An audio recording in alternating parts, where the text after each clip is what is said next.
আসসালামু আলাইকুম। আমি আমাদের একটি বিষয়ভিত্তিক গ্রুপ, এখানে পরিচ্ছন্ন রাজনীতির চর্চা, এই বিষয়ভিত্তিক গ্রুপে একটু আলোচনায় বসলাম আর কি। আলোচনার শিরোনাম আপনারা দেখতে পাচ্ছেন এখানে লেখা, র্যাব বিলুপ্তির প্রসঙ্গে কি বললেন দার্শনিক আবু মহি মোসা। তো আমরা তার সাথে বিষয়গুলো শুনবো এবং নতুন নতুন কিছু তথ্য আমরা পাবো যে আসলে দেশের সুশাসনের জন্য র্যাবের প্রয়োজনীয়তা কি, কত দূর আছে বা নাই, সে বিষয়ে অনেক যুক্তি তুলে ধরবেন। আমিও চেষ্টা করব তার ওই যুক্তি সম্পর্কে কোনো প্রশ্ন থাকলে তুলে ধরবো। আমরা পরিচিত হই। বরেণ্য দার্শনিক আবু মহি মুসা। মুসা ভাই, আপনি কেমন আছেন? আলহামদুলিল্লাহ ভালো আছি। আপনি শুনেছেন বোধহয় যে আমরা এখানে একটা শিরোনাম ধার্য করেছি, সেটা হচ্ছে যে র্যাব বিলুপ্তি। এরকম একটা কথা উঠেছে যে র্যাব বিলুপ্তি করা দরকার।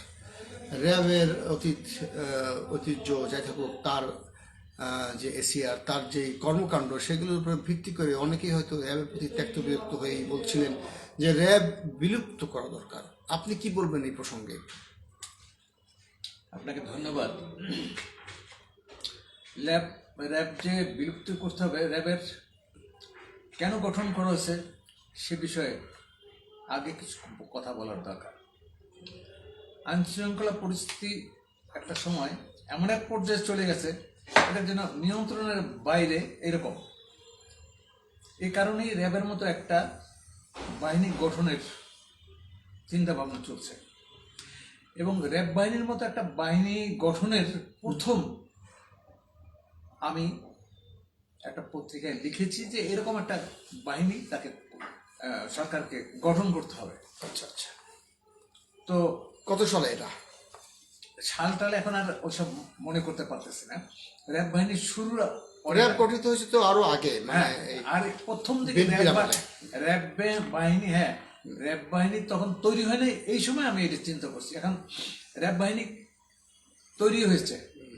এখন র্যাব বাহিনী তৈরি যে হয়েছে কিসের প্রেক্ষিতে এবং কেন আমি এটা র্যাব বাহিনী তৈরির কথা প্রথম বললাম একটা পত্রিকায়, এটা মানে র্যাবের কথা বলিনি, আমি বলছি একটা গুপ্ত বাহিনী তৈরি করতে হবে। আচ্ছা আচ্ছা। এটা একটা ফিলোসফি আছে। আমি বলে থাকি যে বিশ্ব প্রাকৃতিক যে জ্ঞানের ভান্ডার, বিশ্ব প্রাকৃতির খাতায় পাতায় সবকিছু লেখা আছে, সেই লেখা হচ্ছে সাংকেতিক ভাষায়। এইখান থেকে কিন্তু আমি ধারণাটা পেয়েছি। দেখেন কিরকম ধারণা। আপনি ধান খেতে ধান বুনবেন, মাঠটা পরিষ্কার করে নিতে হবে। তো ধান ক্ষেত খুব শুকনা, আপনি ধান বুনলেন, ধান বোনার পরে আপনার বৃষ্টি পড়লো, বৃষ্টি পড়ার সাথে সাথে কিন্তু ধান গজাতে শুরু করলো, গাছের ধানের চারা গজাতে শুরু করলো, বড় হলো। এই ধানের চারার সাথে কিছু আগাছা জন্মে আপনা আপনি। আচ্ছা আচ্ছা। এই আগাছাকে কিন্তু নিরাই দিতে হয় ভালো ফলনের জন্য। জি। তো সমাজে কিছু এরকম আগাছা জন্মে। আচ্ছা। এখন সেই আগাছাকে আপনি কিভাবে নিরাবেন? নিরাই দিতে হবে। সমাজ যদি আগাছায় ভরে যায় তাহলে সে সমাজে আর বাস করা যাবে না। আচ্ছা। এই জন্য এই আগাছা নিরাবে। এখন কোন পদ্ধতিতে আপনি নিরাবেন? জি। সেখানে পদ্ধতি হচ্ছে ফিলোসফিক্যাল দৃষ্টিকোণ থেকে বলছে এটা শরীয়তের পদ্ধতিতে হবে না, এটা মারিফতের পদ্ধতি। আচ্ছা। তো এখানে আপনার আপনার আলোচনা শুনছেন গ্রিন পার্টির মহাসচিব বিবেক বিডি, মানে MM মাসুদ। জি বলেন। তো র্যাব বাহিনী এই আপনার আমি বলছি যে আগাছা কিভাবে নিরাবেন। আমি একটা কথা বলে থাকি, এটা কেউ শুনেননি এরকম কথা, অপরাধ হচ্ছে সভ্যতার অলঙ্কার। আচ্ছা। অপরাধ থাকতে হবে, তবে তার মাত্রা থাকতে হবে। কত পার্সেন্ট? মনে করেন 30%, জি, হাইয়েস্ট 30%। সেই মাত্রা যদি 95 ভাগে চলে যায়, হ্যাঁ তাহলে কি হতে পারে সমাজের পুরো স্ট্রাকচার নষ্ট হয়ে যেতে পারে। হ্যাঁ প্রশাসনের এটা খুব জটিল আকার ধারণ করতে পারে, কিন্তু সেটাকে নিয়ন্ত্রণের মধ্যে রাখতে হবে। যেমন ডায়াবেটিস কম হলে, যেমন কমে গেলে আপনার হাইপো হয়, মাথা ঘুরে পড়ে যায়, তখন আবার কিছু আচ্ছা মিষ্টি জাতীয় কিছু খেতে হয় এটাকে বাড়ানোর জন্য। বেশি হলে কি হয়, কিডনি নষ্ট হয়, চোখ নষ্ট হয়, অনেক সমস্যার সমাধান এই হয়ে থাকে, সমস্যার সৃষ্টি হয়ে থাকে। অর্থাৎ একটা নির্দিষ্ট পরিমাণে থাকতে হবে, অপরাধও থাকতে হবে নির্দিষ্ট পরিমাণে, ঠিক নির্দিষ্ট অপরাধ থাকা জরুরি। জরুরি। ওই যে আমি বললাম না, অপরাধ হলো সভ্যতার অলঙ্কার। এখন এটাকে আপনি কিভাবে এটা ব্যাখ্যা করবেন। হ্যাঁ, চমৎকার কথা বলেছেন। আমরা কথা বলছি দার্শনিক আবু মহি মুসা, গ্রিন পার্টির সিনিয়র ভাইস চেয়ারম্যান, এবং উনি যেই প্রসঙ্গটা এখন তুলে এনেছেন যে অপরাধটা সভ্যতার একটা অলংকার। কেন অপরাধ সভ্যতার অলংকার, সেটা কিন্তু জানা প্রয়োজন। অপরাধ এই জন্য থাকবে যে অপরাধ যদি না থাকে সমাজে, জি বিশেষ করে আমাদের এইসব দেশগুলো, তাহলে পুলিশের দরকার নাই, বিচারের দরকার নাই, আমাদের সেফার ইনস্ট্যান্ট। মনে করেন আমি আইন প্রয়োগকারী সংস্থা, জি আমি ঘুষ খাবো, হ্যাঁ ঘুষ খেয়ে কি করব, প্রথম বাড়ি করব, গাড়ি করব, আরো যদি প্রচুর ঘুষ খাই আমি ইন্ডাস্ট্রি করব, আমি অনেক টাকার মালিক হব। এটা কিন্তু এর পিছনে অপরাধ প্রবণতা কাজ করে। আচ্ছা আচ্ছা আমার ভিতরে যদি অপরাধ প্রবণতা না থাকে, সমাজের মানুষ যদি এরকম হয়ে যায় যে তাদের কারোর ভিতরে অপরাধ প্রবণতা নেই, তাহলে কিন্তু সমাজ আর সমাজ থাকবে না, তারপর সমাজটা স্ট্যাগন্যান্ট হয়ে থাকবে। ঠিক আছে, অপরাধ থাকতে হবে। আচ্ছা আচ্ছা তো অপরাধ থাকলে এখন না, অপরাধ থাকতে হবে না, অপরাধ প্রবণতা থাকবে। হ্যাঁ, অপরাধ প্রবণতা থাকলে তো অপরাধ করার সুযোগ আসলে সে অপরাধ করবে, থাকবে, কিন্তু এটাকে নিয়ন্ত্রণের মধ্যে রাখতে হবে। আচ্ছা এখন 30% থেকে যদি 90% যদি অপরাধ হয়ে থাকে, তাহলে সে অবস্থাতে এখন কিন্তু 95% চলে গেছে। এখন বুঝতে পারছেন যে কি অবস্থার মধ্যে আমরা বাস করতেছি। আচ্ছা আচ্ছা আপনার কথা শুনছেন মোহাম্মদ ইকবাল হোসেন এবং বিবেক বিডি। জি বলেন। তো এই জন্য র্যাব বাহিনী আপনার তৈরি হয়েছে, কিন্তু আমি র্যাব নামটা নামকরণ করিনি। আমি এটা প্রথম নামকরণ ছিল র্যাট। র্যাট মানে ইঁদুর। ইঁদুর। এটাকে পরিবর্তন করে র্যাব করা হয়েছে র্যাপিড অ্যাকশন ব্যাটালিয়ন। এটা পরিবর্তন করেছে ওইটা চিন্তা করে। তো আপনার এই র্যাব বাহিনী, এটা বিএনপির সময় এই বাহিনী গঠন করা হয়েছে, এবং সে সময় কিন্তু দেশের আইন শৃঙ্খলা পরিস্থিতি কিন্তু একটু নিয়ন্ত্রণে ছিল। আচ্ছা পরবর্তীকালে এই যে ফ্যাসিস্ট সরকার এটাকে মিস ইউজ করেছে। আচ্ছা র্যাব বাহিনী কেন গঠন করা হয়েছে? র্যাব বাহিনী হচ্ছে গুপ্ত বাহিনী, এটা হলো সরকারের বাহিনী। এই বাহিনীর কার্যক্রম কিন্তু এটা তো র্যাপিড অ্যাকশন ব্যাটালিয়ন। র্যাপিড মানে দ্রুত, গুপ্ত বলছেন কেন? আমি বলছি এই র্যাপিড অ্যাকশন ব্যাটালিয়ন এটার নামকরণ করা হয়েছে, কিন্তু এটা গুপ্ত বাহিনী। আচ্ছা, এটা কি গোয়েন্দা বিভাগের মতো? হ্যাঁ, এটা আমার দৃষ্টিতে এটাকে গুপ্ত বাহিনী হিসাবে আচ্ছা আমি করেছি। কেন? অপরাধ আপনার দুটো পদ্ধতি আছে। যেমন আমি বলবো যে এই যে ব্যক্তির ক্ষেত্রে প্রাইভেসি, রাষ্ট্রের ক্ষেত্রে সিক্রেসি। আচ্ছা, আমি আশা করব বিবেক বিডি ভাই আপনি এই লাইভটা একটু শেয়ার করবেন আমাদের বিভিন্ন গ্রুপে। জি জি বলবেন। আমরা কথা বলছি দার্শনিক আবু মহি মুসার সঙ্গে। ব্যক্তির ক্ষেত্রে হলো প্রাইভেসি, রাষ্ট্রের ক্ষেত্রে সিক্রেসি, আর ধর্মীয় ক্ষেত্রে হলো মারিফত, গোপন বিষয়। এখন এই যে ব্যক্তির ক্ষেত্রে প্রাইভেসি যদি লিক আউট হয়ে যায়, যেমন উদাহরণ হিসেবে বলতে পারে ওই তদানীন্তন আইজি বেনজির আহমদ সম্পর্কে উনি যে কাজগুলো করেছেন, অনৈতিক, ঘুষ, দুর্নীতি, ওনার মান সম্মানটা কোথায় ছিল? এত উচ্চ পর্যায়ের একজন অফিসার, তার মান সম্মান কোথায় থাকার কথা আর কোথায় নেমে গেছে? এই যে রাষ্ট্রের ক্ষেত্রে মনে করেন সিক্রেসি, এই সিক্রেসি যদি আউট হয়ে যায়, যে আউট করবে তাকে বলা হবে দেশদ্রোহী, তার পানিশমেন্ট হবে। মনে করেন এই আমাদের দেশের আর্মির মুভমেন্টের কথা হয়তো শত্রু কোনো দেশের কাছে পাচার করে দিল, এটা খুব কঠিন একটা অপরাধ। আর শরীয়তের ব্যাপার যেটা, এটা প্রকাশ পাইলে মানে একটা বিভ্রান্তির সৃষ্টি হয়ে থাকে। এই জন্য এটাকে বলা হয়েছে গুপ্ত বাহিনী। এটার কার্যক্রম থাকবে গুপ্ত, এটা শুধু সরকার জানবে।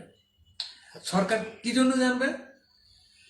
এটা এই যে বিষয়গুলো আপনার কি বলে যে অপরাধ, কিছু অপরাধ আছে, যেমন উদাহরণ হিসেবে বলতে পারি যে আপনার এই যে ধর্ষণ করার পরে হত্যা করা এবং সিরিয়াল কিলার, মানে ধর্ষণ করে হত্যা করছে, এটা মানে একদম আনন্দের সাথে সে হত্যা করতেছে, এটাকে আপনি কিভাবে করবেন? এটা আপনার এই যে চাঁদপুরের রসুনা কি এরকম একটা আছে, কত বছর আগে সিরিয়াল কিলার। তো এদেরকে যদি আইনের আওতায় নিয়ে আপনি বিচার করতে চান, আপনার এই বিচার শেষ হবে না। এই যে 3 দিন হত্যার মামলা রায় দেওয়া হয়েছে কত 21 বছর পরে, একটা চেক ডিভিশনের মামলা, এটা রায় দেওয়া হয়েছে কিছু পর, কিন্তু সাগররণী হত্যা মামলা, হ্যাঁ সেটাই আর কি, সেটাই আমি বলতে চাচ্ছি। আর এই যে একটা চেক ডিভিশনের মামলা 6 মাস না হাইস্ট 1 বছরে শেষ হয়ে যাওয়ার কথা, সেটা 10 বছর শেষ হয় না, এরকম রেকর্ড আছে। তাহলে আমরা কার উপরে ভরসা করবো? আমরা এই বিচার বিভাগের উপর ভরসা করে, বিচারক সংকটের একটা ব্যাপার আছে। হ্যাঁ সেটা আছে, সেটার ভিন্ন কারণ আছে। এ বিষয়ে আমি পরে কথা বলবো যে সংকটটা কোথায়। তো কাজেই এই যে দিন দিন তবে দেশে পরিচ্ছন্ন রাজনীতি থাকলে, সুশাসন থাকলে নিশ্চয়ই সেই বিচারক সংকটকে মোকাবেলা করা সম্ভব আর কি। তো এখন এই যে আপনার যদি আমরা বিচারের দিকে তাকিয়ে থাকি, আপনার যে সিরিয়াল কিলার, তার মানব অধিকার থাকবে না, তার বিচার পাওয়ার অধিকার থাকবে না। আমার তো অনেকে দ্বিমত পোষণ করবে, এটা আমার আত্মপক্ষ সমর্থন করতে পারবে না। আত্মপক্ষ সে যদি জানি যে সিরিয়াল কিলার, তার আত্মপক্ষ আবার কি? আমি কনফার্ম হতে হবে যে সে সিরিয়াল কিলার। কনফার্ম হওয়ার জন্য তো আপনার শুনানির প্রয়োজন। না, শুনানি কোথায় করবে? কত বছর ধরে করবে? মানে আত্মপক্ষ সমর্থন কোথায় করবে? সে কোথায় করবে সেটা আপনি বলেন। বিচারকের কাছে না, সে আমি তো জানি, আমি সরকার, আমি জানি যে সে, তাই তো সেটা তো আবার মানে বিচার বহির্ভূত হত্যাকাণ্ডের দিকে চলে যাবে। বিচার বহির্ভূত হত্যাকাণ্ড করতে হবে। কাকে করতে হবে? দেখেন শেখ হাসিনা। কিন্তু আমরা আমাদের দলের যে দলীয় যে মানে চিন্তা, গ্রিন পার্টির, এটার সঙ্গে আমরা বিচার বহির্ভূত হত্যাকাণ্ডের সঙ্গে আমরা একমত নই। একমত ঠিক আছে না, আমি দার্শনিক দৃষ্টিকোণ থেকে, ব্যক্তিগত আমি যেটা বলবো এটা আমার দৃষ্টিকোণ থেকে, আপনি মানবেন তো নাই, আমি জানি। আপনার যখন শিশু ধর্ষণ হচ্ছে, হত্যা হচ্ছে, শেখ হাসিনা কি করলো? কোর্ট থেকে একটা নিল, মতামত নিয়ে তাকে স্পট ডেট করে দিল। এটা বিচার বহির্ভূত হলো না? ও এটাকে কোর্টে পারমিশন দিয়ে দিল না? হ্যাঁ, ওই যে করলো না, দুইটা কেসে একদম স্পট ডেট বন্ধ হয়ে গেছে না? বন্ধ হয়ে গেছে, যাতে বিচার বিলম্বিত না হয়, এই জন্য শর্টকাট পলিসি। কিন্তু ওই বিচার বহির্ভূত হত্যাকাণ্ডের একটা খারাপ দিক আছে যেটা আমি মনে করি, সেটা হচ্ছে যে হয়তো কোনো না কোনো ক্ষেত্রে নিরীহ লোক ভিকটিম হতে পারে, সেটা আমি বলছি। ভুল বিচার হতে পারে না, যার কারণে বিচার বহির্ভূত হত্যাকাণ্ডের সমর্থন করে না অনেকে। ভুল না, আপনি সমর্থন করবেন কি করে? আমি যে দৃষ্টিকোণ থেকে বলছি, আপনি সেই দৃষ্টিকোণ থেকে সমর্থন করতে পারেন না। আচ্ছা আচ্ছা, এটা বিচার বহির্ভূত। আমি যখন কনফার্ম হব সে ক্রিমিনাল, সে তার জন্য সমাজ অস্থিতিশীল হয়ে পড়ছে, এই জন্য এই গুপ্ত বাহিনী করার আমি পরামর্শ দিচ্ছি, এখন আচ্ছা, গুপ্ত বাহিনী তৈরি হয়েছে। এখন বিচার বহির্ভূত যদি বলে থাকেন, সেটা হবে যে আপনি কোন কোন ক্ষেত্রে যদি একটা লোককে ধরেন ছিনতাই মেরে ফেললো বা চাঁদা আদায় করতে গিয়ে মেরে ফেললো, এই ক্ষেত্রে যে সিদ্ধান্ত নিতে হবে, জমি জমা নিয়ে দুই প্রতিবেশীর মধ্যে মারামারি, লাঠি দেয়া আঘাত করলো, একজন মারা গেল, এটা কিন্তু এর ভিতরে আসবে না। আচ্ছা আচ্ছা, এটা কোর্ট যত বছর ইচ্ছা ই করুক, কিন্তু এইসব ক্ষেত্রে এটা অপরাধকে নিয়ন্ত্রণ করার জন্য মানে আপনি বলতে চাচ্ছেন অপরাধের ধরন বুঝে এটাকে কিছু কিছু অপরাধের বিচারের ক্ষেত্রে কোনো মতেই বিলম্ব করা যাবে না, রাইট। যার কারণে এই শর্টকাট পলিসির কথা আপনি বলেছেন। যদি মনে করে রাষ্ট্র কনফার্ম থাকে যে এটার ডেফিনেটলি অপরাধী, তাহলে রাষ্ট্র বিচারের যে স্বাভাবিক প্রক্রিয়া, সেই প্রক্রিয়ার দিকে না গিয়ে তারা এই গুপ্ত বাহিনী, মানে আপনি বলতে চাচ্ছেন র্যাব বাহিনীকে গুপ্ত বাহিনী, এই গুপ্ত বাহিনীর দ্বারা একটা ছোটোখাটো স্ট্যাটুটরি ম্যান্ডেট নিয়ে তাদেরকে হত্যা করতে পারবে। হ্যাঁ, এটা হচ্ছে আপনার ধারণা, এটাই আমি বলছি, এটা আপনার মতামত। আমার মতামত আপনি মানেন আর না মানেন, আমার তো অনেক কথাই আপনি মানবেন না, কারণ আপনার দৃষ্টিভঙ্গি আমার দৃষ্টিভঙ্গি এক হবে, এক হওয়ার কথা। তো কিন্তু সেখানে তো দ্রুত বিচার আদালত আছে, হ্যাঁ? এবং কোন কোন না, না, ক্ষেত্রে দ্রুত বিচারে আদালত দিয়ে ই হবে না। মানে বিচারে দ্রুত বিচারের আদালতের কথা কখন বলা হলো? যখন কিছু কিছু বিচারকে প্রায়োরিটি দিয়ে এটা আমি দ্রুত বলি, বিচার করা হলো। এটা আমি বলি ইনস্ট্যান্টলি। হোয়াই নট দ্রুত বিচার আদালতে না গিয়ে আপনি তার না, থেকেও দ্রুত সুইফট বা কোন রকেট মামলাটা- বেগে কোন মামলাটা দ্রুত আদালতে বিচার হয়েছে? এই যে একটা ইসে শিশু ধর্ষণ মামলায় ইনস্ট্যান্টলি ধরে একদম স্পটে ডেট করে দিচ্ছে, এটা কি এটা আচ্ছা, এটা তো ক্রস ফায়ার করা হয়েছে। হ্যাঁ, ক্রস ফায়ার তো সংবিধান অ্যালাউ করে না। অ্যালাউ করতে হবে আপনার। এটা হবে কি, এটা কোর্ট থেকে একটা ম্যান্ডেট নিতে হবে, একটা আদেশ নিতে হবে, আদেশ নিয়ে ওইখানে বসে কোর্ট বসে তাহলে এটা তো বিচার বহির্ভূত বলছেন কেন? এটা বিচার হবে শর্টকাটে। এ পর্যন্ত যত ই হয়েছে না, সবগুলো বিচার বহির্ভূত হয়েছে। না না, কিন্তু এটাকে বিচার বহির্ভূত বলা যাবে না। আপনি যে কথাটা বলছেন যে দ্রুত বিচার আদালতের চেয়েও আরো দ্রুত, যেটাকে আপনার মানে ডেথ পেনাল্টি দিবেন, সেক্ষেত্রে মানে কালক্ষেপণ করা যাবে না।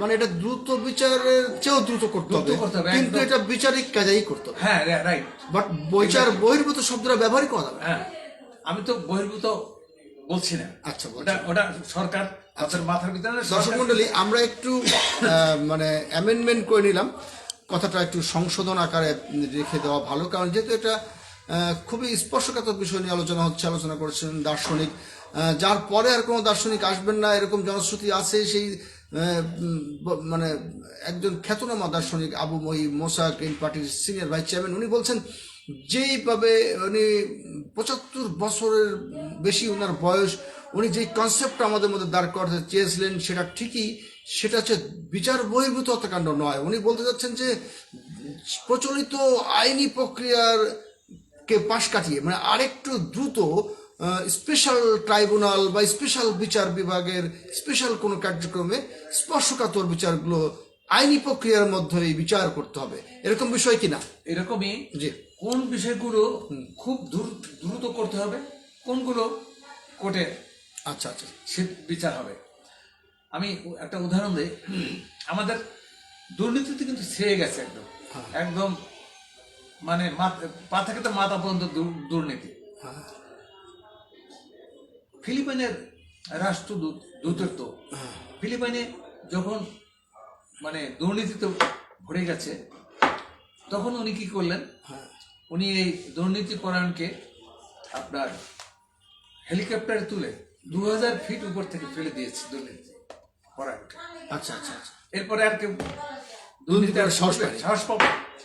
আচ্ছা, আপনি নিশ্চয়ই আপনি দেখেছেন আমাদের এখানে কাঁচা রাস্তা উপরে ইট বালু খোয়া না দিয়ে কার্পেটিং করেছে, এই নিচ থেকে হাত দিয়েছে, এরকম হাত দিয়ে তুলে দিচ্ছে। এই কার্পেটিং এর উপরে গাড়ি চললে বর্ষাকালে কতদিন যাবে? 10 দিনও যাবে না। পাকিস্তানে এরকম ঘটনায় আপনার ওই রোড কন্ট্রাক্টরকে ওখানে শোয়া ওর পা থেকে বুলডোজার তুলে একদম মাথা পর্যন্ত এনেছে। আর করবে এই যে না, কিন্তু এটা তো একটা বিচারিক কায়দায় করা হয়েছে। বিচারিক কাদায় মানে কোর্ট রায় দিয়েছে যে এভাবে তাকে মারতে হবে। হ্যাঁ। যেমন আমাদের দেশের কোর্ট রায় দেয় যে তাকে জীবন যাওয়ার আগ পর্যন্ত তাকে ঝুলিয়ে রাখা হবে, তার মৃত্যু নিশ্চিত করার আগ পর্যন্ত, যেটাকে বলে ফাঁসি। এখন কোর্ট যদি সেই ফাঁসির বদলে যদি এরকম বলে যে তার উপর দিয়ে, শরীরের উপর দিয়ে বুলডোজার চালিয়ে দিতে হবে, কোর্ট যদি সেটা আইনি প্রক্রিয়ায় রায়টা দেয়, তার মানে তার বিচার সম্পন্ন করেই, তাহলে সেই কোন প্রক্রিয়া তাকে মারা হলো সেটা নিয়ে আমার প্রশ্ন। না, সেটাই আর কি। ওইভাবে আমি বলছি করতে হবে ইনস্ট্যান্টলি, মানে স্পটে বিচার করে। হ্যাঁ, একটা ঘটনা তো ঘুরছে, মানে কিছু সমাজের কিছু বিশেষ অন্যায়গুলো বিশেষ আমি- মাথা চাড়া দিয়ে যাতে আমি না সেটাই উঠে, বলছি, বিশেষ কিছু অন্যায় যেগুলো মাথা চাড়া দিয়ে উঠলে রাষ্ট্রেরই ক্ষতি হবে, সেগুলোকে সমূলে উৎপাদন করার জন্য যত দ্রুত সম্ভব একটা ডেথ পেনাল্টি দিতে হবে বা শাস্তি দিতে হবে, যে শাস্তিটা প্রচলিত ধারার বাইরে। এখন ওই গত সরকার, ফ্যাসিস্ট সরকার, এরা কিন্তু ক্রিমিনালদের কিন্তু বিচার করে না, ক্রিমিনালদের হত্যা করে না, এরকম সব প্রতিপক্ষকে এই যে আয়নাঘর করছে। আচ্ছা, আয়নাঘরে যাদের রাখা হয়েছে তারা কারা? ভিন্ন মত পোষণকারী। ভিন্ন মত পোষণ, এটা তো হতে পারে না। তাহলে কি এটা একটা জঘন্য ব্যাপার করেছে, জি, তাই না? এটা হতে পারে না। আপনি যদি কেউ ওরকম কোনো অপরাধ করে থাকে, তার জন্য আপনার র্যাব বাহিনী, এখন যারা বলছে যে র্যাব বাহিনীকে বিলুপ্ত করতে হবে, এটা এই কাজটা কি পুলিশ করতে পারে না? পুলিশের তো এত কাজ, পুলিশের পক্ষে এটা এত মেনটেন করা সম্ভব না। কারণ পুলিশের সংখ্যা বাড়ালেই তো হয়। সংখ্যা বাড়াইলে হবে না, এটা স্পেশাল কমান্ডার বারাক পুলিশের স্পেশালি একটা পার্ট করুক। না, স্পেশাল পাঠ করার পুলিশের অধীনে নয় কেন, মানে র্যাব নিশ্চয় পুলিশের অধীনে না। না, পুলিশের অধীনে, পুলিশের অধীনে, হ্যাঁ। মানে র্যাবের যে একটা ফোর্স, স্পেশাল ফোর্স, এখানে এটা কিন্তু পুলিশের অধীনে বলা হইলেও কিন্তু পুলিশের একটা বিশেষ ডিপার্টমেন্টের অধীনে, মানে পুলিশ নিয়ন্ত্রণ ঠিকই করে, কিন্তু স্বাভাবিক পুলিশের মতো করে তাকে ট্রিট করা হয়। র্যাবের প্রধান হলো আপনার একজন ডিআইজি লেভেল। তা ঠিক আছে, এরপর র্যাব তো সরাসরি পুলিশের ঊর্ধ্বতন কর্মকর্তার অধীনে, এরা আমি মানতে রাজি আছি, কিন্তু র্যাবকে অন্তত পক্ষে সাধারণ পুলিশের মতো ট্রিট করা হয় না, একটু উচ্চ মর্যাদা দেওয়া হয়। না, এটা দিতেই হবে। সাধারণ পুলিশ, সেটাই বলছি আমি। সাধারণ পুলিশের তো অনেক কাজ রয়ে গেছে। না, সেটাই বলছি, যেন পুলিশের যেন কোনো অফিসার র্যাবকে নিয়ন্ত্রণ করে না। তো এখানে ওই আপনার র্যাব বাহিনীতে আছে আর্মির লোক, নৌবাহিনী আছে, তারপরে কি বিমান বাহিনীর লোক, পুলিশের লোক আছে, ইভেন পুলিশের লোক, ইভেন ইসের লোক আছে, কি বলে আনসার, মানে এটা এক ধরনের যৌথ বাহিনী, কিন্তু নাম দিয়েছেন র্যাব। আমার এক পরিচিত আত্মীয়, আমি ধরে নিলাম, আপনাকে প্রকাশই করলাম, আমার নিজেরই শালিকার হাজব্যান্ড নৌবাহিনীতে ছিলেন, উনি কিছুদিন র্যাবেও কাজ করেছেন। তার মানে র্যাব নিজে কোনো মানে না, র্যাব অন্য অন্য পেশাদার বাহিনীর সমন্বয়ই করা হয়। তো সেই র্যাবকে স্পেশালি একটা গাইডলাইন্স দেওয়া আছে এবং স্পেশাল কিছু পাওয়ারও দেওয়া আছে, সেই বিষয়ে আমরা জানি। কিন্তু র্যাব বিলুপ্তির প্রশ্নটা এসেছে কিন্তু ক্রস ফায়ার বা বিচার বহির্ভূত হত্যাকাণ্ডের কারণে। এইখানেই আমার কথা, যে বিচার বহির্ভূত হত্যাকাণ্ড আপনি করবেন কেন? আমি র্যাবে আছি, আমাকে নির্দেশ দিল উপর থেকে যে একে গুলি করে দাও। আমি যদি আদেশ, মনে করেন যে শেখ হাসিনা ছিল, সেই আদেশ দিল, আমি যদি তার আদেশ না মানি আমাকে ছ্যাক করে দেবে, চাকরি থেকে কি করবে। কাজে আমার চাকরির কারণে, বাঁচানোর কারণে আমি এটা মানবো। তো যত হয়েছে র্যাব বাহিনীর হাতে, যত খুন হয়েছে, ম্যাক্সিমাম উপর থেকে নির্দেশ দেওয়া। আবার এই সুযোগে কিছু বাহিনীর লোক, এরা তাদের ইচ্ছা মতো, যেমন নারায়ণগঞ্জের যে ঘটনাটা ঘটছে, এখানে তো আপনার শেখ হাসিনা আদেশ করেন। আচ্ছা, ঠিক আছে না, সাতক্ষণ, হ্যাঁ, সাতক্ষণের ব্যাপারটা। এখন শেখ হাসিনা আদেশ করেনি, না, সেটা তো আমি যতদূর জানি যে আদেশ করেন, এর সাথে ভালো লোকও মারা গেছে, তারপরে শেখ হাসিনা আদেশ করেছে এমন কোনো আছে বহু। এই যত ঘটনা করছে সবই শেখ হাসিনার আদেশেই? হ্যাঁ, আদেশে। তাহলে তার knowledge আছে। তাহলে এই 7 খুনটারে তারা বাদ দিয়ে লাভ কি? হ্যাঁ, ওই যে একটা কথাই আছে না, বাংলায় একটা কথা আছে যে তোমার 7 খুন মাপ আছে না, হ্যাঁ, অনেক দিনের প্রবাদ, পুরনো প্রবাদ, যে তোমার 7 খুন মাপ। এখন আমরা তো শুনেছি যে নারায়ণগঞ্জের 7 খুন, এর সঙ্গে সরাসরি সাবেক প্রধানমন্ত্রী জড়িত না থাকলেও তার কলেবর, হ্যাঁ। তার সান্ডা পান্ডা জড়িত ছিল। এটা তো মানে চেইন অফ কমান্ডের একটা ব্যাপার আছে। হ্যাঁ। শেখ হাসিনা সরাসরি না দিলেও আপনার তার যারা অধীনস্থ আছে তারা, মানে যারা আদেশ আদেশ দেওয়ার ইন্টারেস্ট আচ্ছা। তারা ছিল। আপনার কথা শুনছেন খালেদুর আর আল আমিন এবং এমডি ইকবাল হোসেন এবং বিবেক বিডি আমাদের গ্রিন পার্টির মাননীয় মহাসচিব এম মাসুদ। মাসুদ ভাই, আপনাকে অনুরোধ করছি একটু আমাদের অন্যান্য গ্রুপে পারলে এই লাইভটা শেয়ার করে দিবেন। জি বলেন। আপনার কি বলছিলাম?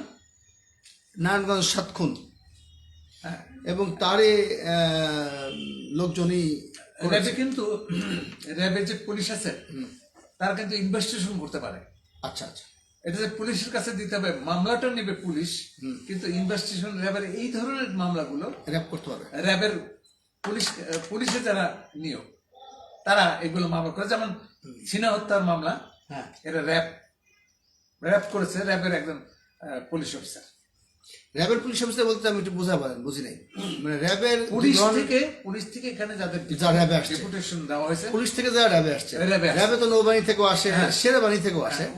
ওনারা সেনাবাহিনী থেকে আসে না? সেনাবাহিনী না না, র্যাবে তো সব দল, সব ইভেন আনসার বাহিনী থেকেও আনসার আসে। থেকেও আসে, কিন্তু তদন্ত দায়িত্বটা পুলিশ থেকে যারা আসে তাদের কেন দেওয়া হয়? হ্যাঁ, পুলিশের তাদের কেন দেওয়া হয়? র্যাবের চিফ হলো পুলিশ এবং এই পুলিশ যারা র্যাবে আছে পুলিশ অফিসার তারা এইগুলো করে, কারণ এটার সাথে আইন জড়িত।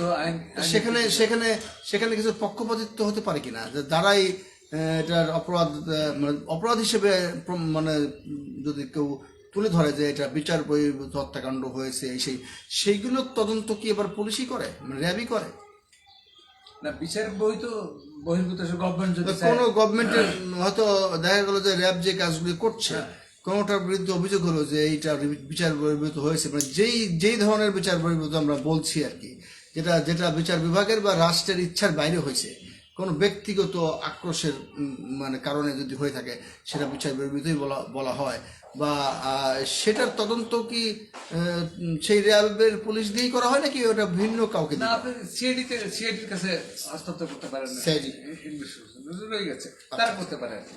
তখন সেই তদন্ত কিছুটা নিরপেক্ষ অসম্ভব থাকে। এই যে র্যাব বাহিনী যে অনেক মানুষ খুন করছে, এই কারণে এগুলোকে কি বৈধতা দিবেন আপনি? কোনগুলো? এই যে অনেক মানুষ খুন করছে, অবশ্যই না। অবশ্যই আপনি একটা কি করলেন, আপনি একটা কাহিনী সাজালে, স্ক্রিপ্ট করলেন, অস্ত্র উদ্ধার করলেন, কি আসামি ছিনতাই সময় মারি দিলেন, এটা কি? আচ্ছা, এটা তো বহু লোক, আপনি নিরীহ লোক মারা গেছে, সমর্থন করা যায় না? এটা সমর্থন করে না। আমি সমর্থন করব অ্যাকচুয়াল যারা মানে আর কি অপরাধী জি, এবং মারাত্মক অপরাধী, তাদের ক্ষেত্রে এটা প্রযোজ্যের কথা আমি বলে থাকি। দর্শক মন্ডলী, আপনারা শুনছেন পরিচ্ছন্ন রাজনীতি চর্চা এরকম একটা গ্রুপ থেকে। যেহেতু পরিচ্ছন্ন রাজনীতি চর্চা থেকে আমরা আলোচনা এসেছি, আলোচনার বিষয় হচ্ছে র্যাব বিলুপ্তি, এটার পক্ষে বিপক্ষে মতামত হচ্ছে, এবং পরিচ্ছন্ন রাজনীতি হচ্ছে সুশাসন, এবং দেশে যদি সুশাসন থাকে তাহলে কোনো অবস্থাতেই বিচার বহির্ভূত হত্যাকাণ্ড হবে না, যেটা নেসেসিটি, যেটা খুব প্রয়োজন, সেটা দ্রুত বিচার করা হবে, তার ধরন নিয়েই হলো আলোচনা হচ্ছে। আলোচনা করেছিলেন দার্শনিক আবু বহি মোসা, যার পরে আর কোনো দার্শনিক আসবেন না বলে জনশ্রুতি আছে, এবং উনি এইটার পক্ষেও অনেক যুক্তি তুলে ধরেছেন, এবং উনি বলছেন যে র্যাব বিলুপ্ত করা কখনোই সঠিক হবে না, দেশের আইন শৃঙ্খলা নিয়ন্ত্রণে ভারসাম্য রক্ষার্থে র্যাবের মতো একটি সংগঠন রাখা জরুরি বলেই উনি মনে করেন। জি, আবু বহি মোসা। এখন এই যে কি বলছিলাম যেন? আপনি বলছিলেন র্যাব প্রসঙ্গে। হ্যাঁ, র্যাব প্রসঙ্গে বলছি, এটাকে বিলুপ্তির জন্য কেউ কেউ বলছে। এর পরিচিত লোক আছে কি, সাম নূর, হুম। আমার পুরো নামটা মনে নেই, আমি ইউটিউবে দেখছি, র্যাব বাহিনীকে বিলুপ্তের কথা বলছে। আরে অবাক করার মতো কাণ্ড। নূর কি আপনি রাজনৈতিক দলের কথা নূর বলছেন? মানে এই নূর না, সে অন্য নূর। অন্য নূর আর কি, পুরো নামটা আমার মনে নেই। আচ্ছা। র্যাব বাহিনী বিলুপ্ত করতে বিলুপ্ত বলছেন। করতে হবে। তো তাহলে র্যাব বাহিনী কেন তৈরি করা হয়েছে, এখন কেন বিলুপ্ত করতে হবে? ওই সময় তো বলার দরকার ছিল, যখন বিচার বহির্ভূত এমনি নিরাপদ মানুষ। কিন্তু র্যাব বাহিনী বিলুপ্ত করলে তো অপরাধ আরো মাথা চাড়া দিয়ে উঠবে, সেই কথা নিয়ন্ত্রণ করবে কে? সেটার জন্যই তো আমি র্যাব বাহিনীর পক্ষে কথা বলছি। এবার র্যাব বাহিনীর তৈরির প্রথম লেখাটা আমি লিখেছি। শুরুতেই আপনি সমর্থন করে লেখা দিয়েছেন র্যাব বাহিনী প্রতিষ্ঠা করা দরকার, কিভাবে? মানে এই জাতীয় একটা বাহিনী প্রতিষ্ঠা করা হ্যাঁ, দরকার। এটা হলো গুপ্ত বাহিনী। এখন ব্যাপার কিন্তু হচ্ছে যে- এটা গুপ্ত না, বাহিনী বলতে আপনি বলতে যাচ্ছেন যে কারো কাছে জবাবদিহি করতে বাধ্য না, এক। একমাত্র- আর 2 নম্বর হচ্ছে যে এই বাহিনীকে গুপ্ত বলার অর্থ আপনি বোঝাতে চাচ্ছেন যে এটা তাদের সিক্রেসিটা মেনটেন করবে, ওই যে কি নাহলে তো আসামি পালাই যাবে। নাকি খুন করলো, ই করলো, স্ক্রিপ তৈরি করলো, তারপরে এক জায়গায় নিয়ে দাঁড় করে মারি দিল, যে অস্ত্র ওটা কি, cross- আসামি চিনতে সময় ওটা ক্রসফায়ারের বিরুদ্ধে হ্যাঁ, আপনি। তো তো তো এগুলো তো বলার কোনো প্রয়োজন নেই। প্রয়োজন নেই, তো আসলে বিরুদ্ধেই সবাই। হ্যাঁ, তো এখানে যে বলছে যে র্যাব বাহিনী বিলুপ্ত করা প্রয়োজন, এরকম অভিজ্ঞতা অনেকেরই আছে। আমি কিন্তু বলছি- র্যাব বাহিনীর সংস্কার তো দরকার। হ্যাঁ, আমি সেটাও বলছি। আমি বলতে চাচ্ছি যে র্যাব বাহিনী যিনি বলেছেন তিনি এতটা চিন্তা করতে পারেননি। আচ্ছা, র্যাব বাহিনী, আপনার নিশ্চয়ই এরকম অভিজ্ঞতা আপনার থাকতে পারে যে নিজের দাঁত নিজের জিহ্বাকে কামড় দিয়েছে খাবার সময়, এরকম অভিজ্ঞতা কি আপনার আছে? আছে। অনেকেরই আছে। এখন আমার দাঁত যখন আমার জিহ্বাকে কামড় দিয়েছে, এখন কি বলবো কি দাঁত রেতে তুই আমার দাঁতকে কামড় দিয়েছে, তো তোর দাঁত সব ফেলাই দেবো আমি? হ্যাঁ, এটা কোনো হইলো? দাঁত যদি ফেলাই দেওয়া হয় সব, যে আমার জিহ্বাকে কামড় দিয়েছে, আমার দাঁত সব ফেলাই দেবো, কিন্তু আমরা তো মাঝে মাঝে বলি যে তোমরা 32 ভেঙো না, 32টা দাঁত ভেঙে দাও যারা অন্যায় করেছে। সেটা ভিন্ন কথা। তো কিন্তু আমরা নর্মালি সুস্থ মানুষকে কেন দাঁত ফেলতে যাবো? হ্যাঁ, এটা তো ডেন্টাল হাসপাতালের সেটাই। কাজ। আমি এটাই বলছি যে র্যাব বাহিনী যে অপরাধ করছে, ওই সংস্কারের কথা বললেন, সংস্কার করতে হবে। আচ্ছা, এখানে মানব জন্মগতভাবে অপরাধ প্রবণ, এটা অনেকে কিন্তু এটা বুঝতে পারে না, জন্মগতভাবে অপরাধ। হ্যাঁ, আপনি ইত্তেফাকের এক সাংবাদিক, আমি নামই বলি, রাত খান, আমি একটা এডিটোরিয়াল লিখলাম একটা পত্রিকায়, উনি ওই পত্রিকার উপদেষ্টা। আমার বলে যে আপনি কোথায় পেয়েছেন যে মানুষ জন্মগত অপরাধ? এই কথাটা তার মতো একটা লোক হ্যাঁ, ই করলো না, মেনে নিল না। মানুষ জন্মগতভাবে অপরাধ করবো, আচ্ছা, আচ্ছা। সুযোগ সুবিধা ইসের উপরে নির্ভর করতে সেই অপরাধ করবো না। না, কিন্তু তখন তার যখন জন্ম হয় তখন তো তার সেই অপরাধ বোধটুকুই নাই। আরে ওখানে আপনি যাচ্ছেন কেন? ওখানে কোনো বোধই তো থাকে না জন্মের সময়। আচ্ছা, কিন্তু তারা অপরাধের যে অপরাধ প্রবণ যে সিমটমটা সে জন্ম থেকে নিয়ে আসে, নিয়ে আসে সেটাই। আপনি রেশনালিটি, অ্যানিমেলিটি, আপনার ভিতরে রেশনালিটি আছে, অ্যানিমেলিটিও আছে। জি, অ্যানিমেলিটির অংশ যখন প্রবল হয় তখন এই অপরাধটা করে। এটার অনেক আছে, যুক্তি আছে, ব্যাখ্যা আছে। আচ্ছা, আচ্ছা, আচ্ছা। তো ওনাদের মতো লোক বলে এটা করতে। এখন সংস্কারের যে প্রয়োজনটা, র্যাব বাহিনীর যে সবাই যে ফেরেশতা এমন বলা যাবে না। যারা এইসব কাজে যুক্ত তাদেরকে শাস্তির আওতায় নিতে হবে, কিন্তু এটাকে নিরপেক্ষ রাখতে হবে, এটাকে এইভাবে রাখতে হবে। আরেকটা জিনিস আমি বলে থাকি যে এই কথা প্রচলিত ছিল, আগে ছিল যে একটা 9টা অপরাধী, জি, 9টা অপরাধী মুক্তি পেয়ে যায়, কিন্তু একটা নির্দোষ ব্যক্তি যেন শাস্তি না পায়, মুক্তি না পায়, শাস্তি না পায়। জি। তো এখানে আমি বলবো, ধানের ভিতরে আপনারা আগাছা সাফ করতে গিয়া কিছু ধানের চারা উঠেই যেতে পারে। অপরাধীকে শাস্তি দিতে গিয়া একটা নির্দোষ ব্যক্তি শাস্তি পেলেও পেতে পারে, সেটা হচ্ছে সেদিকে লক্ষ্য রাখতে হবে। মিস্টেক, সেটা হচ্ছে মিস্টেক। সেদিকে লক্ষ্য রাখতে হবে যে একজন নির্দোষ ব্যক্তি শাস্তি না পায়, লক্ষ্য রাখতে হবে। কিন্তু হতে পারে, এই জন্য, কারণ মানুষ জন্ম, আমি একটা করছি যে সেটা হলো যে যাকে আমি নির্দোষ বলছি সে কখনোই নির্দোষ না, সে কোনো না কোনোভাবে কোনো না কোনো অপরাধের সাথে সে জড়িত জড়িত। কিন্তু স্পেসিফিক ওই মামলায় হয়তো তার দোষ নাই, দোষ নেই, সেজন্য অন্য মামলা তো এখানে ঢুকে দিলে হবে না। না সেটা হবে না। কিন্তু যদি অ্যাক্সিডেন্টালি যদি সে হয়ে যায়, ভিকটিম হয়ে যায়, সেজন্য তো মানে ওইরকম 9 জনকে ছাড়া যাবে না। 9 জনকে ছাড়ার জন্য, 9 জনকে শাস্তি দেওয়ার জন্য একজন যদি ওইরকম হয়েই পড়ে, এটাকে আমরা অতটা এইভাবে নেব না। তাহলে এখানে একটা প্রশ্ন রয়ে গেছে যে কারা র্যাব বাহিনীর বিলুপ্ত চান, মানে তারা সমাজের স্টেক হোল্ডার, সমাজের কোন প্রান্ত থেকে তারা প্রতিনিধিত্ব করেন, তারা কি অপরাধীদের পক্ষে আছেন কিনা, বা তারা কি এই র্যাবের নৃশংসতম অনেক অনেক অত্যাচারের শিকার কিনা, বা তারা কোন পেরিফেরিতে বলতে চাচ্ছেন, সমাজের সুশীল সমাজ নাকি সমাজের ভিকটিম বা সমাজের অপরাধী চক্রের সঙ্গী দোসর, নাকি তারা এই সমাজের সাধারণ নাগরিক? এই সমাজে যিনি বলছেন পরিচিত, ওইরকম রাজনীতি করে না কি করে, মোটামুটি তার একটা আছে। তো উনি বলছেন প্র্যাকটিক্যালি আপনি কি কার কথা বলছেন? নূর খান, নূর খান মানবাধিকার কর্মী? আমি ঠিক স্মরণ করতে পারছি না। তো উনি বলছেন প্র্যাকটিক্যালি উনি গভীরে যাননি, বিষয়টার গভীরে যাননি। উনি যেহেতু আপনার কি বলে ওইটাকে, কোনটা? আমি এর আগেও বলেছি, অনেকবারই বলি, আমি প্রায় লেখাই বলি যে সমস্যার মূলই কোথায়।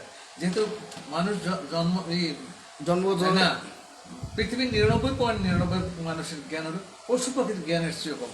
আচ্ছা আচ্ছা, হ্যাঁ, তো কাজেই আপনার কথা শুনছেন বাংলাদেশ গণমুক্তি পার্টির সাধারণ সম্পাদক আব্দুল মোনেম আপনার কথা শুনছেন। যে দৃষ্টিকোণ থেকে উনি বলছেন, উনি খুব ন্যারো দৃষ্টিকোণ থেকে বলছেন র্যাব বাহিনী বিলুপ্ত চাই, বিলুপ্তির কথা। কাজেই র্যাব বাহিনী বিলুপ্তি করা যাবে না। র্যাব বাহিনী বিলুপ্তি করে আপনি কোন বাহিনীকে এখানে রাখবেন? সে বাহিনী ওইরকম হতে পারে। এই জন্য ওইদিকে এখন শাসক যদি হয়, শাসক যদি দুর্নীতি পরায়ণ হয়, আচ্ছা, তার হ্যান্ডসগুলো দুর্নীতি পরায়ণ হবে। অতএব যেই বলুক না কেন র্যাব বিলুপ্তি হোক বা চাক, র্যাব দেশের স্বার্থেই, দেশের সুশাসন রক্ষার্থে, দেশের আইন শৃঙ্খলা পরিস্থিতি নিয়ন্ত্রণে রাখতে র্যাবের বিলুপ্তির কোনো প্রশ্নই ওঠে না। র্যাবের সংস্কার হতে পারে এবং সেই র্যাবের কার্যকারিতা, কার্যক্ষম পদ্ধতিগুলো, সেগুলো কিছুটা সিক্রেট থাকতেই হবে। আপনি যেটা বলেছেন গুপ্ত বাহিনী, নাহলে তো অপরাধীরা পালিয়ে যাবে, তো তাদের কার্যক্রমগুলো সিক্রেট থাকবে, এটাতে কোনো আপত্তি নেই। তবে ক্রস ফায়ার বা বিচার বহির্ভূত হত্যাকাণ্ড যেন না হয়, সেজন্য র্যাব বাহিনীকে কিভাবে ব্যবহার করা হলো সেটাই হচ্ছে দেখার বিষয়। কারা ব্যবহার করছে, তার নিজের স্বার্থে করছে কিনা, কিন্তু বাহিনীকে দোষ দিয়ে তো লাভ নেই। আপনার কথা শুনছেন বিবেক বিডি, এম মাসুদ এবং এমডি ইকবাল হোসেন, খালিদুল আলামিন এবং আব্দুল মোনেম, সেই সাথে আরও যারা যারা শুনবেন তাদের সবাইকে অনেক অনেক অভিনন্দন, শুভেচ্ছা জানাচ্ছি। আপনি এই আলোচনার প্রেক্ষিতে আর শেষ কয়েক লাইন বললে আমরা আলোচনা শেষ করে দেব। জি, আমার যা বলার তো আমি বলেই দিচ্ছি। এর মধ্যে র্যাব বাহিনী নিয়ে আর কথা আর নাই, বলার কোনো কথা নাই। তবে জি, র্যাব বাহিনী বিলুপ্তি করা যাবে না। র্যাব বাহিনী বিলুপ্তি করা যাবে না বলছিলেন দার্শনিক আবু মহি মুসা। আজকে এই আলোচনাটা আমরা শেয়ার করব আমাদের একটি ছোট্ট ফেসবুক গ্রুপ আছে, সেই গ্রুপটাতে করেছি, যেখানে সদস্য সংখ্যা খুবই কম। সেটা হচ্ছে পরিচ্ছন্ন রাজনীতির চর্চা। এখান থেকে আমরা যার যার মতো বিভিন্ন জায়গায় শেয়ার করব এবং তখন হয়তো আরও অনেক অডিয়েন্স বাড়বে এবং অনেক ভিউ বাড়বে, অনেকে শুনবেন। এই মুহূর্তে র্যাব বাহিনী বিলুপ্তির পক্ষে নেই গ্রিন পার্টির সিনিয়র ভাইস চেয়ারম্যান আবু মহি মুসা, এবং উনি পতিতচষা দার্শনিক, এবং উনি বলেছেন ওনার পরে আর কোনো দার্শনিক যে আসবে না তার পক্ষে ব্যাখ্যা দিয়েছেন। আমরা জানি যে বাংলাদেশের তথা বিশ্বের সকল অনিয়মের বিরুদ্ধে, মানবতার অপরাধের বিরুদ্ধে যারা সোচ্চার না, তাদেরকে দার্শনিকের তালিকা থেকে আমরা বাদ দিতে চাই। অতএব সেই একটি কথাই সঠিক তার, যে এই মুহূর্তে ওনার পরে আর কোনো দার্শনিকের জন্ম হওয়ার কোনো সম্ভাবনা দেখা যাচ্ছে না। তো আজকের আলোচনা এখানে শেষ করছি। আমরা আমাদের আরও অনেক বিষয়ভিত্তিক গ্রুপে আমরা যাচ্ছি প্রতিনিয়তই, এবং আমাদের অনেক জেলা থানা শাখাগুলোতেও যাচ্ছি। সেগুলোতে আপনাদের চোখ কান খোলা রাখবার অনুরোধ রেখে আমি এখানেই শেষ করছি। রাজু আহমেদ খান, গ্রিন পার্টির চেয়ারম্যান। সবাইকে অভিনন্দন, শুভেচ্ছা, শুভ সন্ধ্যা। আসসালামু আলাইকুম।